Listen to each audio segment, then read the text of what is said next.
नमस्ते, म सुरेन्द्र बुढा, मेस्सीको फ्यान। 3 स्टार लिएर आज चाहिँ खोप लाउन जाँदैछु। रौवन खोप केन्द्र। ल आज हामीसँग चाहिँ लजाम बाटो है, यो जङ्गलको बाटो हो हैन।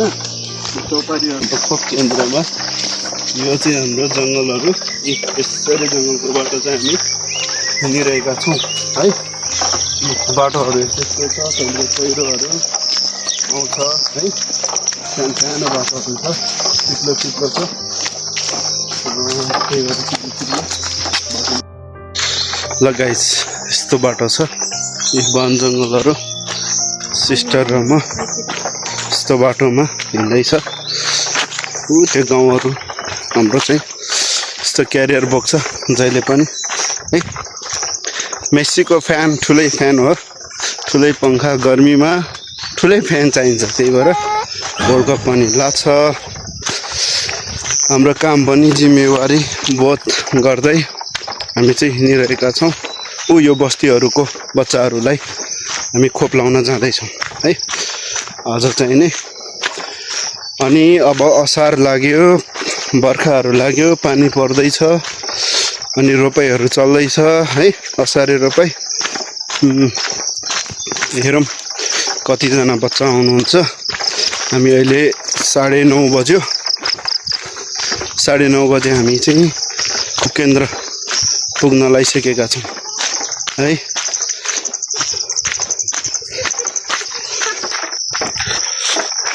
त्यही छ गाइस, जङ्गलको बाटो हो, हिँड्ने त हामी जङ्गल हिँड्छ। आज मेस्सीलाई साथमा लिएर जुन 4 को गेम चाहिँ आशावादी जित सुनिश्चित हुन्छ।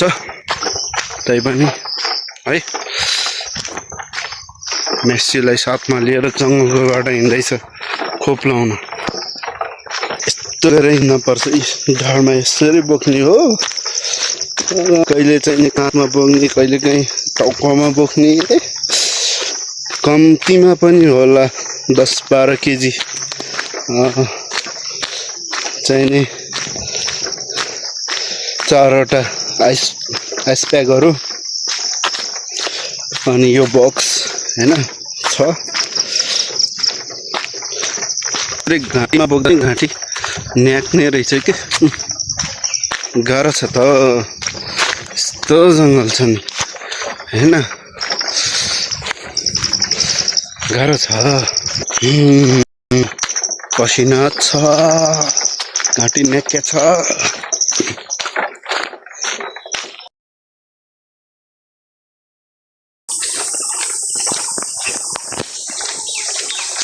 गाइस, यो चाहिँ हाम्रो खोप केन्द्र है। खोप केन्द्र हामी चाहिँ आइपुग्यो। अब हामी के कस्तो चाहिँ गर्छौँ है। बच्चाहरू चाहिँ केन्द्र खोल्दैछ है, भित्र कस्तो छ देखाउँछु तपाईँहरूलाई। लाउन्स यहाँ हाम्रो यस्तो भएको रहेछ, चाहिँ सफा गर्छौँ है। यो चाहिँ हाम्रो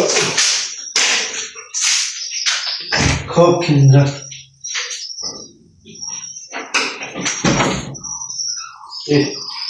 फोहोर भएर बसेको छ, हामी आज चाहिँ सफा गर्छौँ है।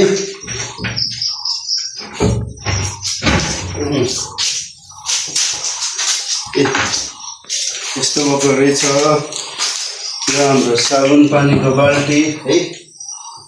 अनि यिनीहरू सबै सफा गर्छौँ। यो हाम्रो टेबल, खाने पानीको जग, यो हाम्रो सेफ्टी बक्स गर्छ। यिनीहरू चाहिँ हामी सफा गर्छौँ। यसलाई चाहिँ 1/3 भएको छ भने चाहिँ जलाउँछौँ। यसलाई चाहिँ जलाएर जमाएर खाल्डोमा पुर्छौँ। अनि हाम्रो डस्टबिन, यो चिजहरू यसरी चाहिँ हामी सफा गर्छौँ है। यो हाम्रो चाहिँ फोहोरहरू हो, बाहिर